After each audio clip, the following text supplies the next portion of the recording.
nobaga nti bannanga abampa nange newankubadde nyambadde yero munondere mukyala nalubo waloozi osobola okugamba nti oba munondere mukyala Kakande Juliet osobola okugamba oba munondere mukyala Sawuya Nanyonga kuba abawagizi bo balina oba nogamba nti ku lw'obulungi bw'ekibiina munondere muwala wange Justin Nammere tuli mu kyoto ky'abataka ebyofuzi binaku zino ndaba mwenalimu abantu abamu abeesimbeyo tebatunuulidde bukulembeze tulaba banonyayo kasente abafulaga beyala kuba tebatambula tetubalaba bali awo beekuniza omuntu gwe naleta okulaba nozadde yasiimu oyo nakoze mukyala nakitende naye kati abalaawo abawala baddirira local gavumenti pozi nabyeko ne mukyala Nammere ekipande kyo baaba yakikubye uliwira kipande era singa kyekibadde kironda tebandibuganyiza bandibadde bavaamu bubi njagala kuwulira ku ddoboozi kyo owa Maria Florence nga omu ku bakadde ba NRM. Erinnya Florence owa Maria pozi ate ekirala kyoleseyo ng'oggyeko okuvuganya mu benzi z'envuganya nabo ate nze ekyenjawulo nti mbadde kaada ate mobilizer wa NRM ate era omukulembeze ku local level okuba ndi wa Women Council so kimanyi nti nze nkulira abakyala mu Women Council abakimanya kabonera ate era ndi vice chairperson wa Women Council ku Masaka City. Kitegeeza Masaka City yadde saafunye mukisa gukwata kaadi eno ate oluusi ngimanyi oluusi okukira kwabo abantu betubadde tuvuganya nabo abampagira mbeebaza nnyo mbadde sifunangako mukisa kujjako ku radio eno Impact FM. Njagala okweyambisa eddoboozi lino okwebaza abawagizi bange mwenna abampagira mu ngeri ey'enjawulo abampa financial assistance physical assistance na mwenna abannonda abagenda ne musimba ku layini yange abamu nalina ebizibu bingi nnyo mu kalulu ako ekyamazima ebyankuba naye nga nze nkimanyi na buli omu akimanyi nti nze nali nsinga abawagizi naye nalina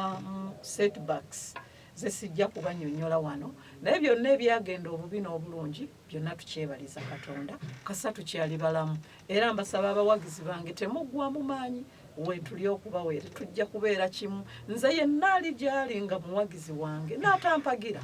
n'abatampagira sibalinaako buzibu woba olina woolaba nga nsobola okukuyambako owa Maria Wende nange mpozi mbasaba bampeere President Museveni akalulu kyekikubagizo kyokka kyennyinza okufuna nga bampeeredde President Museveni akalulu era mbasaba gye bali banoonyeze President akalulu abasinga bakulembeze balina kapasite basobola okunoonyeza mukama waffe President akalulu waliwo Kimanya Kabonera tulinawo Frank Bear Honorable Asiimu akalulu akanoonya musajja mukozi buli kimu akikoze ali down to earth teyeegulumiza bannaye mumuwa akalulu President ebintu bingi abikoze enguudo azikoze under USMID ndowooza mugiraba Masaka nga yanjawulo enkulaakulana programs z'amasannyalaze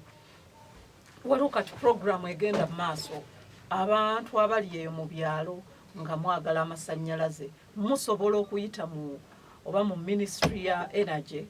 oba musobola okuyita mu bakulembeze ab'enjawulo be tulina nange kennyini Florence owa Maria ng'oyinaawo oyagala amasannyalaze olina meters ntono waliwo programu kati eriwo osobola okufuna amasannyalaze bulungi nnyo obwatoyogera ogambye President Museveni bamukulonde kyekikubagizo n'ogamba mu Kimanya Kabonera bakulondere mwami Asiimwe Robert waliyo ne Honorable Nakitendere kyo okusembyayo mukwano gwange kabadde kakodyo bamuwa akalulu ye Frank Bear waffe Nyendo Mukungwe muwala mulungi bambi wampisa akwata mpola tumuwa akalulu tusobola okumutuma ne tumwesigisa akalulu kaffe ate abali ku kaadi bonna buli Frank Bear aba councillors baffe buli akutte flag bamumpeera akalulu mukyala Florence omali amanyi abagizi balina era bakukkiririzaamu bwe mwava mu kalulu bavuganya nabo baali batuteka akaseera bakubira akasimu naga nti owa Maria ebyaliwo tubyerabire ku lw'obulungi bwa pate tutambule nze owange yanvuma buvumi sembire muze nsagala ogwewale njagala batuwulire bulungi awuliza Impact nze opponent wange simusinkananga nako tansinkanangako era ekyasembayo ffe yajja ku mukutu ne tuyomberako awo nanvuma yampangudde ne yeewaanamu okuva olwo ne biggwa naye nze ku lw'obulungi bw'ekibiina nasalawo kubanga twayitibwa Honorable Kasolo ku Hotel Africana era mukulu Busuulwa sibaddeewo nnyo ng'oyogera bingi naye tusobodde okuwayaawayaamu kano wano katono omuntu bw'abaako ebirungi byakoze nsaba tumu credit tumuwe credit tumusiime kakati nze opponent wange avumirira Honorable oyo Kasolo naye nze Honorable yaŋŋamba va mu kalulu olekere opponent wo akole asobole okuba kubanga yabala dynamics za wano yatutuuza n'atugamba nti bw'obala mu bitundu bya Buganda wano twaluuzinga naye ng'ekyatulemesa okuwangula independence bajja bangi nnyo ng'ate bw'otunula ebyobufuzi bya wano mu districts ezimu naddala Masaka City ne Kampala opposition mungiko era nga ssaawa eno bwe tubanga tubadde tetuzze babiri kye yasinga okundaga nti bwe mujja ababiri temusobola kuwangula naye bw'ajja omu ng'owa flag asobola okuwangula kuba kati NRM byekoze abantu babiraba n'abantu ina bangi ate nga nabo nga bwe mubalaba they are not doing well ebintu bye bakola mu biraba nabo balina divisions mu kibiina kyabwe tebateredde kati ffe twalina era Honorable Kasolo ekyo nsaba kimusiima yatubuulira ebintu bingi yadde twalina obusungu ne tukwata principles z'ekibiina era ne tumugoberera ne tugamba nedda ku lw'obulungi bwa pate nga bw'ayogedde chairman wa vice chairperson wa NRM owa Central Region kyogambye kye tugendeddeko obuyinza ne tubuzzaayo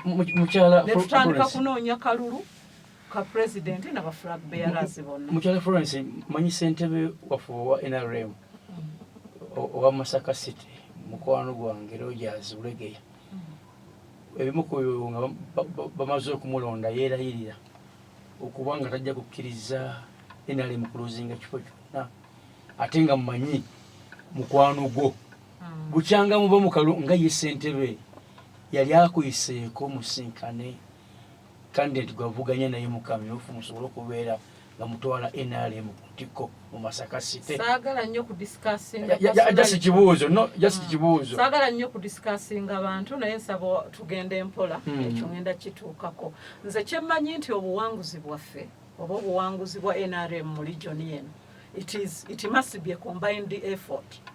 Nsaba bantu baffe bonna abakulembeze mu NRM twejjemu obumulumulu kwatagana n'ono sikwatagana n'ono chairman sikwata chairman wa district sikwatagana na chairman bwati tubyejjemu kubanga bwe tunaba nga we nkugambye nti it is a combined effort tewali muntu ayinza kutuuka ku buwanguzi ng'ali omu. Omayiro kinkubuuza mukyala okoleza Maria omayiro kinkubuuza chairman wange twali tusinkanyeko ku mikolo egy'enjawulo twalinako ogw'embaga chairman wange Bulegeya Rogers Zewe yajja namusanyukira era n'akatebe yatuula mabbali wange naye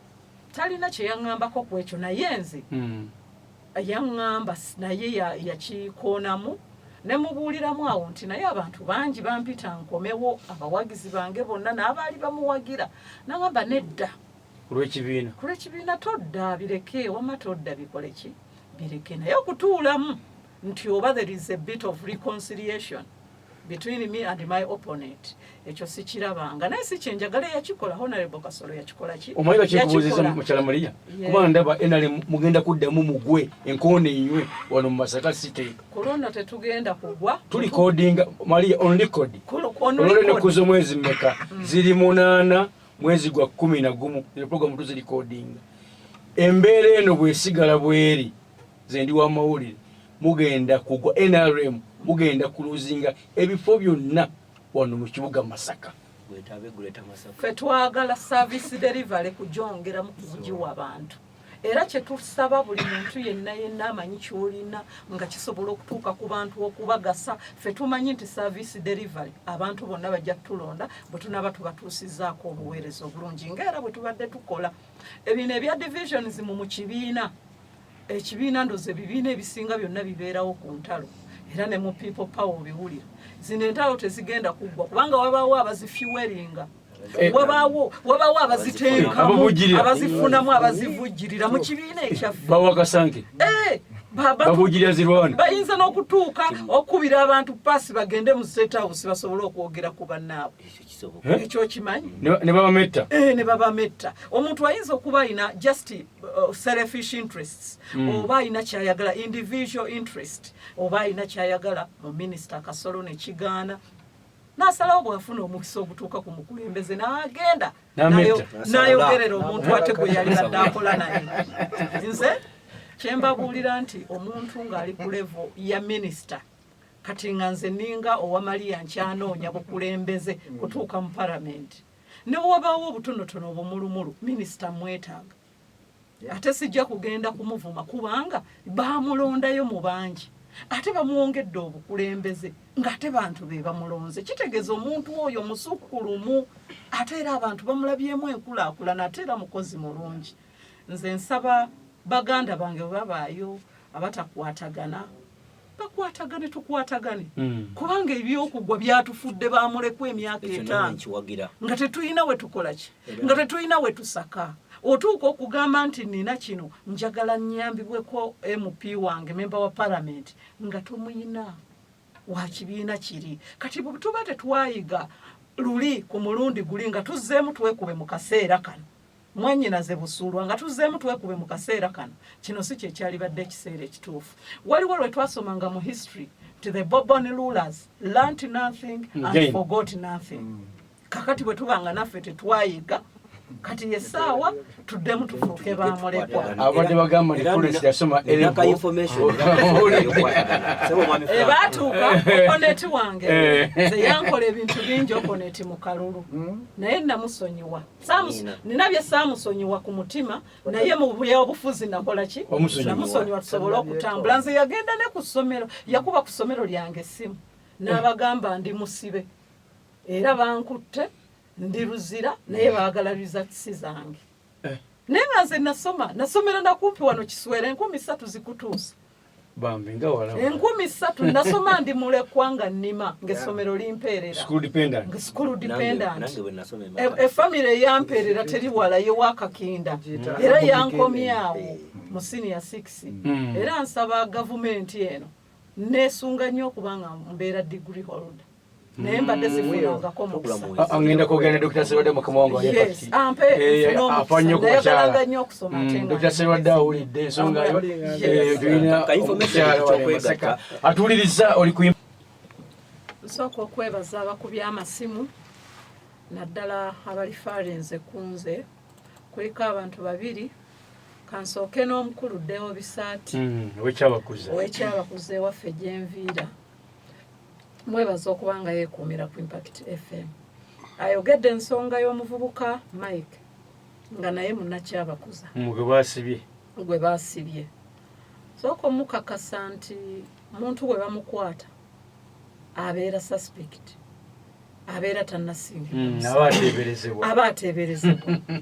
kaakati Mike mmanyi nti security agencies ekyo ekintu ekisobola kuba nakya security agency emu manyi zigenda kukwatira wamu okukakasa nti obaddala Mike omusango ogumwogerwako allegation gye bamuteekako nti yayuzizza ebipande oba ntuufu oba si ntuufu bwe naaba si ntuufu ajja kusetingibwa free nange kennyini ng'owamaliya ng'ate ndi mukulembeze ow'abakyala kitegeeza ndi muzadde ngenda kuyambako okukakasa nga Mike afuna obwenkanya oba bw'aba omusango yaguza ne bannannyini bipande bafuna obwenkanya kubanga abaana abo abanuupu okuddako ku nsonga omukulu ze yayogedde ono wa security yayogedde ku security n'abaana bannuupu engeri gye beeyisaamu abamu mbutuufu olumu baprovokinga tusaba mu kiseera kye tugendamu abaana ab'opposition bannange tetubalinaako buzibu tetubalinaako buzibu tuli tuwangaala nabo mu bitundu byaffe mulekeraawo okuprovokinga ekyo nakiraba kulaale ya minisita Kasolo abaana baatusalako ekaliisizo abaana ne bakola effujjo poliisi n'egaana obbakwatako n'egaana okubakuba naliwo mukulu busuulwa tonsala mu kirimi ne batunesa ne batusalako poliisi n'egaana poliisi n'eyagala okunyiiga bwe yayagala okunyiiga yes poliisi bwe yayagala okunyiiga naye ne yeekomako ne tutambula ne tubaviira ne tuyita eno ne tusobola okugenda kaakati njagala kusiibula abatuwuliriza mpozi ne chairman eyandifaalinzeko naŋŋamba teyandaba ebyo bye bimu ku bizibu bye nabagambye Musumba Masembe ewamu ekyamazima saatuukayo naye yonna gye saatuuka mmanyi nayinayo abawagizi era kyekiri kye nakugambye nti nze abawagizi nkakasa nga nabayina okusinga ku opponent wange era nembasaba nembakoowola nti chairman Musumba owansaaliddwa naye nsaba akalulu okampeere President Museveni nsaasira abafunye ebizibu ate era n'okujagulizaako mwenna nsigadde mbaagala nnyo bana NRM tunoonye akalulu ka President na mwenna President akoze ebintu bingi muwe President Museveni akalulu nze Florence Owamaliya